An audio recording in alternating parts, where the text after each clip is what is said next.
89.90% मिळाले, म्हणजे जवळजवळ 90% मिळाले.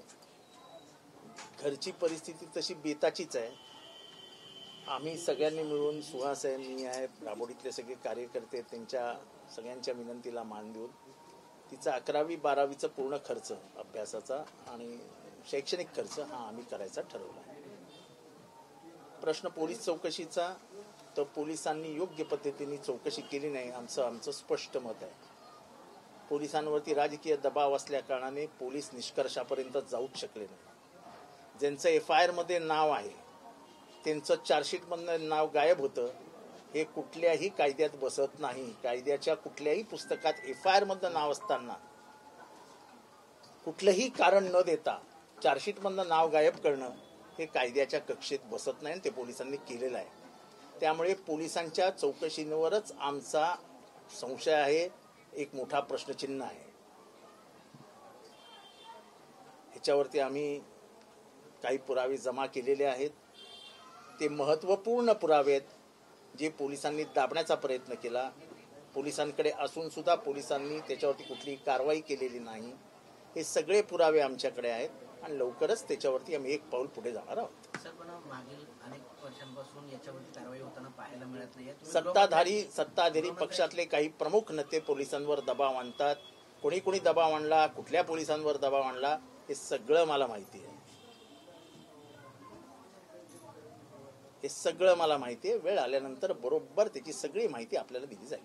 काय वाटतं वैष्णवी हगवणे यांच्या संदर्भात तालुका अध्यक्ष होते, तसंच आता कुठेतरी हे प्रकरण पण गंभीर आहे.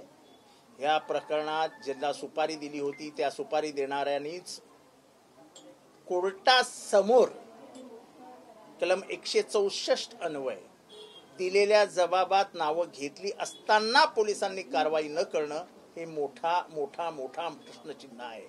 आणि हा केवळ घडलाय तो राजकीय दबावापोटी. पोलीस असलेल्या राजकीय दबावापोटी पोलीस कारवाई करत नाही. ठाण्यामध्ये 2000 कोटी रुपयाचा भूखंड घोटाळा झाला.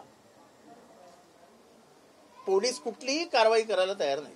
2000 कोटी रुपयाचा भूखंड घोटाळा आहे. असेच जर घोटाळे लपवले जाणार असतील तर पोलीस बसतात कशाला? जे करतात त्यांनाच पोलीस स्टेशनला नेऊन बसवा, त्यांनाच DCP बनवा, त्यांनाच चौकशी करायला लावा. सगळं त्यांच्याच हातात देऊन टाका ना. आरोपी ज्यांनी गोळी मारली त्या आरोपीने हे सांगणं की मला ह्यांनी सांगितलं होतं, हा एवढा मोठा पुरावा उपलब्ध असताना पोलिसांनी कारवाई न करणं हा म्हणजे कायद्याची हत्या आहे. म्हणजे पोलिसांना कायद्याची भीतीच नाही. ह्या चौकशीमध्ये चार्जशीट देणारा अधिकारी याचा मोबाईल तपासा आणि संबंधित लोकांचे मोबाईल तपासा. या तपासणीत तुम्हाला हे दोघं एकत्र कुठे फिरले जागाच मिळतील.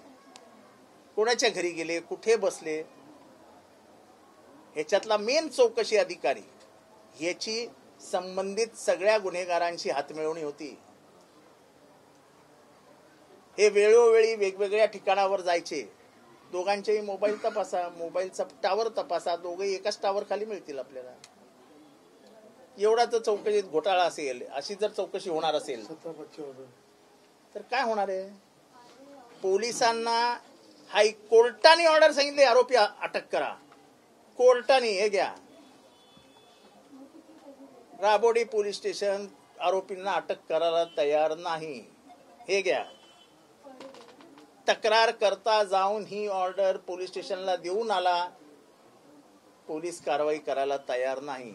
मला फक्त पोलीस कमिशनरला एकच प्रश्न आहे, हे आरोपी काय तुमचे पोलिसांचे कोणी नातेवाईक आहेत का? आरोपी आहे आणि असाच आगवणेला वाचवला म्हणून आगवणे पळून जाऊ शकला, म्हणून आगवणेला एवढी मस्ती आली. पहिल्या सुनेची जर तक्रार घेतली असती तर दुसरी सून मेली नसती. हे असेच मर्डर होतात. आणि ह्या मर्डरला मग कुठे ना कुठे पोलिसांनी सहकार्य केलं, राजकीय लोकांनी सहकार्य केलं असं सर्वसामान्यांच्या मनात येतं. चौकशी करणाऱ्या जमील शेखच्या चौकशीमध्ये जो पोलीस अधिकारी तत्परतेने कारवाई करत होता त्याची 4 तासात बदली झाली. का झाली? 4 तासात बदली झाली. ती बदली करण्यासाठी कोणी दबाव आणला होता? आज ना उद्या हे सगळी नावं उघडी होणार आहेत. तर या संदर्भात गृहमंत्र्यांशी काही चर्चा आपण करणार आहे. साहेब, की एवढं सगळं बोलतो हे सगळं गृहमंत्र्यांना दिसेल, ऐकतील. हे तर बोलणारच आम्ही आता. आता तर रस्त्यावर येऊनच सांगितलं जातं, ए तेरको दुखलूंगा, ए तेरको दुखलूंगा. आयला हे तर म्हणजे आता अतिच व्हायला लागलं. आता हे असं अति व्हायला लागलं की अति तिथे माती होते. हगवण्याच्या वेळेस अजितदादांनी थेट हात झटकलेले आहेत. मात्र नाही, त्यांनी कोणी मला अजितदादांचं नावही घ्यायचं नाही. प्रश्न आहे की ही राजकीय माज येतो कुठनं? हा राजकीय माज येतो कुठनं? पोलिसांवरती दबाव आणण्याची हिंमत होती कशी? पोलिसांना कोर्टाचे आदेश असताना पोलीस कारवाई करत नाही. हे सगळं घडतं कसं? आरोपीबद्दल सगळे पुरावे उपलब्ध असताना पोलीस अटक करत नाही. हे घडतं कसं? अरे हे फक्त आम्ही तोंडाने बोलत नाहीये. सगळे साक्षी, सगळे पुरावे पोलिसांना देऊन चुकलेले. काय आत्ता दाखवला ना तुम्हाला कोर्टाची ऑर्डर? घ्या तुम्ही कोर्टाची ऑर्डर निकाल केलं, दोन क्या तुम्ही सेक्शन ऍड केले, नोटरी केली, नोटरी केलं तर डॉक्युमेंटची इन्क्वायरी बसवली हायकोर्टाने. ठीक आहे. रेवती मोहिते ढेरेची ऑर्डर आहे की पोलिसांनी त्वरित कारवाई करावी.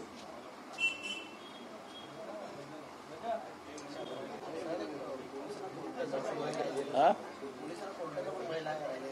पोलिसांना कोर्टाचा भय राहिलेलंच नाही. हे काय, हे बघा ना, रेवती ढेरे मोहिते पाटील ढेरेंची ऑर्डर आहे. हे बघा, लाईट लगायचं.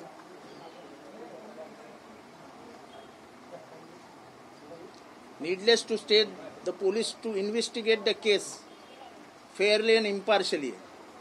पोलिसांनी त्वरित चौकशी करावी. एवढं कोर्टाची ऑर्डर असताना पोलीस चौकशी करत नाही, बोलवत नाहीत, आरोपीला हे करत नाहीत, काही करत नाही. आणि हायकोर्टाची ऑर्डर आहे आणि ती पण रेवती मोहिते म्हणजे रेवती ढेरे मॅडमची ऑर्डर आहे. हिज लॉर्डशिप, हर लॉर्डशिपची ऑर्डर आहे. अजून काय द्यायचं पोलिसांना? सर, जमील शेख हत्याकांड में अपने परिवार वालों को न्याय नहीं मिला. उनकी बेटियों के लिए पढ़ाई का खर्च भी आपको नहीं, ये ऐसा है कि वो मेरा बचपना वो बहुत छोटा था जमील जब मेरे साथ जुड़ा था. उसकी बच्ची को 90% मिले हैं. एक बिना बाप की बेटी है, तो हमको जिम्मेदारी लेनी पड़ेगी. घर भी गरीब है, तो इतने होशियार लड़की को तालीम के लिए मदद करना ये हमारा फ़र्ज़ बनता है. और इसीलिए हम लोग सुभाष ने, हमने सबने ही बैठ के निर्णय लिया है कि उसका आगे का खर्चा, जो एजुकेशन का खर्चा है, वो हम लोग करेंगे. मुख्य आरोपी है वो अभी भी फरार है. इसके अंदर पुलिस कुछ कार्रवाई नहीं करती है. पुलिस के पास सब पुरावा है, सब पुरावा है पुलिस के पास. जिसने गोली मारी उसने कहा है कि इसमें कौन कौन था. पुलिस नहीं करते हैं. 10 लाख जो बातें जो है सामने आई है, 10 लाख रुपए की जो नजीबुल्ला यांच्या सारख्या अजिबुल्ला शेख ये दूसरी ऑर्डर है ना. नाही हायकोर्टची ऑर्डर आल्यानंतर नाही, पण हे दुसरी केस है ना. जर मी दुसरा केस जमीन सर 10 लाख रुपए की जिस तरीके से डील हुई थी इसमें जमीन से हत्या को लेकर, देखो बात यह है कि पुलिस को सब मालूम है, सब. फिर भी पुलिस ऐसा एफआईआर में नाम है तो फिर चार्जशीट में नाम निकाला जाता है. किस आधार पे निकाला जाता है? कानून में ऐसा कोई भी प्रावधान नहीं है कि तुम्हारे ऊपर एफआईआर है और चार्जशीट से तुम्हारा नाम गायब होता है. ऐसा कभी भी नहीं होता है. उसका कोई प्रावधान ही नहीं है. लेकिन पुलिस को पूछने वाला कोई नहीं है यहाँ पे. अभी ये ऑर्डर देखो, कोर्ट ने कहा है कानूनन जिनके ऊपर गुनाह दाखिल है उनके ऊपर गुनाह दाखिल करो और उनको कस्टडी में जांच के लिए लो. ऐसा कोर्ट ने कहा है. पुलिस कुछ करने को तैयार नहीं. राबोडी पुलिस स्टेशन एक्शन ही लेने को तैयार नहीं.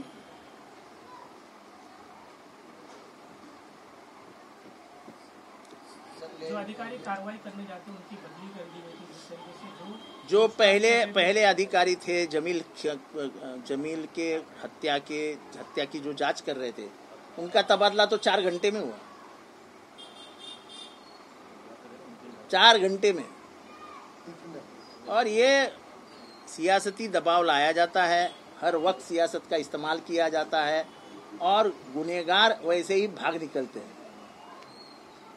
तो उनकी और दादागिरी बढ़ जाती है। अंजाम क्या होता है? तो गोर गरीब मारे जाते हैं। ये जमील कोई गुनहगार नहीं था, इसके ऊपर कोई केस नहीं थी, 2 गोली मारी, खत्म हो गया लड़का। आज उसकी बच्चियां 90% लेके भी आज फी के लिए तरस रही है। मदद करने वाले बहुत लोग हैं, लेकिन ये क्यों? बच्चियां फूट फूट के न्याय मांग रही है कि हमको न्याय दो, हमारे पिताजी के आरोपी को पकड़ो। कुछ नहीं करती पुलिस। पुणे में जिस तरह से घटना है उसको लेकर क्या राबड़ी में ये यही है, पुणे में भी यही हुआ। एक गुरूर सा आ जाता है सियासती, क्या मैं कुछ भी कर लूं कुछ नहीं होगा। अगौने के घर में पहले बहू को न्याय मिलता तो दूसरी बहू नहीं मरती, लेकिन बड़ी बड़ी शादियां करना, बड़े बड़े लोगों को बुलाना, उनको हाजिर रखना और उनका फोटो दिखा के फिर काम बजाना, यही इसमें भी है। बड़े बड़े नेताओं से बात करना, बड़े बड़े नेताओं के साथ फोटो निकालना और फिर खून करना, फ्रॉड करना, सब किया जाता है और पुलिस कुछ नहीं करती है। महाराष्ट्र में जो सरकार है वो कहती है कि किसी भी जो लोग वो बोलने की बात है ना, बोलने के लिए तो सब बोलेंगे, बोलने के लिए तो सब बोलेंगे। जिस इंस्पेक्टर का तबादला हुआ उसका नार्को टेस्ट कराओ, सब सामने आ जाएगा। किसने फोन किया था, किसने दबाव डाला और किसने बदली की, सब निकल जाएगा। गृह मंत्री और मुख्यमंत्री देवेंद्र फडणवीस मिले, आप क्या कुछ मैं गृह मंत्री से कहूंगा कि आपने इन बच्चियों को जबान दी थी कि मैं अब सत्ता में नहीं हूं। जिस दिन मर्डर हुआ उस दिन वो सत्ता में नहीं थे।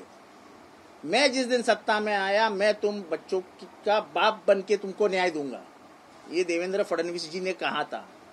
ये बच्ची आज नहीं तो कल देवेंद्र जी के पास जाने वाली है, सीएम के पास जाने वाली है कि आपने कहा था हमें न्याय मिलेगा, आपको न्याय कब मिलेगा? ये सवाल बच्चियां पूछेगी ना देवेंद्र जी से, सीएम से पूछेगी।